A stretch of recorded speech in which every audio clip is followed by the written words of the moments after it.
Hello বন্ধুরা, কেমন আছো সবাই? আবারও চলে এলাম একটা মিনি ব্লকে। চলো আজকে গরমে আম পোড়া শরবত বানানো যাক। যা গরম পড়েছে তার জন্য ভাবলাম আজকে আম পোড়া শরবত বানালে কেমন হয়। চলো আজকে আমাদের পুরো ভিডিওটা দেখবে। ভিডিওটা যদি তোমাদের ভালো লাগে তাহলে লাইক কমেন্ট শেয়ার করবে। কতটা ভালো করতে পারলাম সেটা তো বুঝতে পারছি না, কিন্তু খেয়ে যতটা ভালো লাগলো ভালো হয়েছে মোটামুটি। তাও তোমরা একবার এই গরমের দিনে আম পোড়া শরবত করে দেখবে কতটা ভালো লাগে। দেখো একটা বড় সাইজের একটা আম নিয়েছি। এই আমটাকে আমরা উনুন বা গ্যাসে পোড়াতে দেব। আমটা পোড়ানো হয়ে গেলে তারপরে এটাকে আমরা আম পোড়া শরবত বানাবো। চলো আমাদের সাথে থাকো, পুরো ভিডিওটা দেখো, তারপর বলবে কতটা ভালো হয়েছে।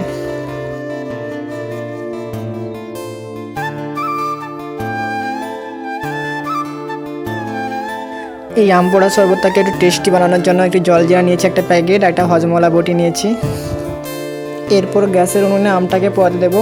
আমটা পোড়ানো হয়ে গেলে তারপর শরবত তৈরি করব।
সত্যি বলতে এতটা ভালো হবে আমি বুঝতে পারিনি, কিন্তু অনেকটা ভালো হয়েছে।